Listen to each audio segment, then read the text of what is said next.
ठीक है। तो हमने यहाँ तक देख लिया था। अब हमने अगर इस सी एस को 10.2 इक्वेशन में रखा, ये 10.2 में रख दिए, तो सी एस जो है, अब ये जो आएगा के एम अपॉन के प्लस के एम वाला टर्म है, ये इसको हमने के नॉट बोल दिया, और जो अपना रेट आ जाएगा फाइनली वो सी बी आ जाएगा। ठीक है, तो फाइनल रेट जो आया वो आया अपना सी बी के टर्म्स में।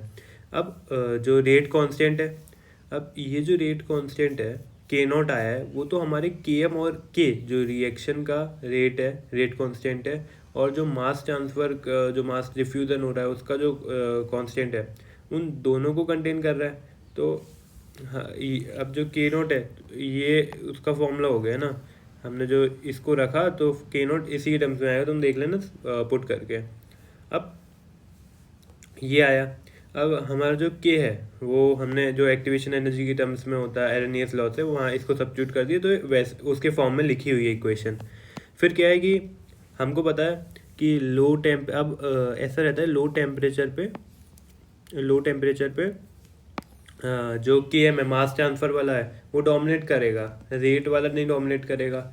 लेकिन तो हमें पता है डोमिनेट मतलब ज़्यादा वैल्यू होगी, और जिसकी ज़्यादा वैल्यू होती है स्लो वही होता है। अब जैसे यहाँ पे स्लो होगा वही डिटरमाइनिंग होगा, इसलिए जो के नॉट है वो फाइनल के बराबर रहेगा। क्योंकि देखो, अगर 1/k प्लस 1/km के बराबर है, अगर कोई भी इसमें से ज़्यादा कम हुआ, अगर के एम ज़्यादा हुआ तो वो के नॉट के बराबर हो जाएगा।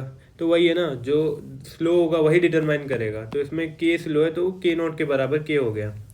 ठीक है, तो इस केस में तो अपनी, अब चलो ये ठीक है। अब हाई टेम्परेचर पे क्या है, हाई टेम्परेचर पे रेट रिएक्शन की रेट बहुत ज़्यादा होगी, तो के बहुत ज़्यादा होगा, तो के नॉट के एम के बराबर, तो डिफ्यूज़न अपना कंट्रोल करेगा। अब क्या है कि ये चीज़ तो ठीक है, पर अपन जो नॉर्मल के नॉट है वो इस बार रिएक्शन की रेट को भी कर रहा है, मास ट्रांसफ़र को भी कंटेन कर रहा है। पर दिक्कत क्या है कि हम अगर के नॉट लिखे वो आएगा ए डैश ई की power minus E dash upon R जी, मतलब rate gas constant into T.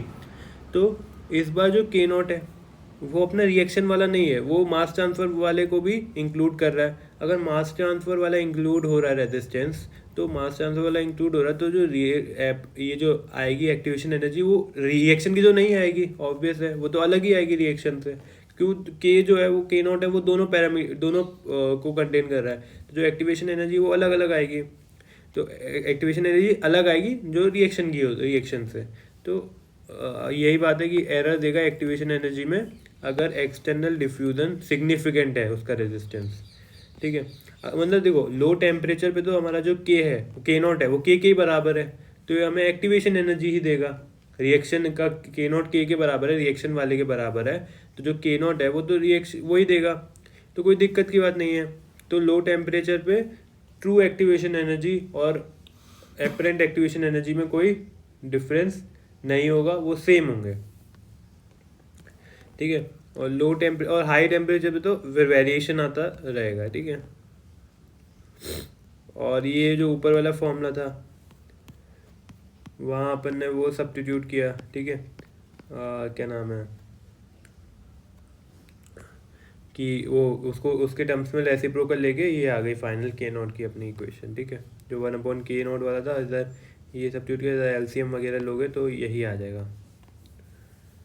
इस पे अगर एलसीएम वगैरह लोगे तो फाइनल के नॉट ऐसे टर्म्स में आ जाएगा। ठीक है, और ई अपनी ट्रू एक्टिवेशन एनर्जी, और ई डैश एपरेंट है। ई डैश कब आएगी अपनी, जब अगर अपन ई डैश अपनी कब आएगी अगर अपन वो करें, क्या नाम है, जब अपना डिफ्यूज़न रेजिस्टेंस भी अकाउंट में होगा, तो उसके चक्कर में बहुत दिक्कत आएगी। तो फिर हमको ये मतलब ट्रू नहीं मिल पाएगी, ट्रू एक्टिवेशन एनर्जी नहीं मिल पाएगी, थोड़ा बहुत डिफरेंस आएगा। और जो एक्टिवेशन एनर्जी नॉर्मल कर्व रहता है L N T versus L N K 1/t का, L N K versus L N K versus 1/t का, वो स्ट्रेट लाइन रहता है। लेकिन अगर मास डिफ्यूज हमें पता है कि इधर जाएंगे तो टेम्परेचर इंक्रीज हो रहा है, कि 1/t कम हो रहा है, इधर टेम्परेचर इंक्रीज हो रहा है। टेम्परेचर इंक्रीज होगा तो मास ट्रांसफर वाला भी डोमिनेट, मतलब वो उसका भी वैल्यू बढ़ता जाएगा, तो वो डोमिनेट होगा। इस चक्कर में ये कर्व अचीव हो रहा है, स्ट्रेट लाइन नहीं हो रहा। तो दोनों के बीच में यहाँ पे कर्व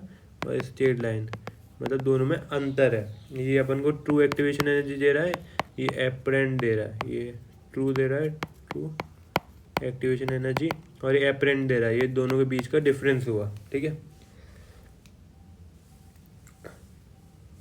अब नेक्स्ट में देखेंगे अपन अलग अलग इक्वेशन देखेंगे फिक्स बेड वगैरह के लिए, ठीक है।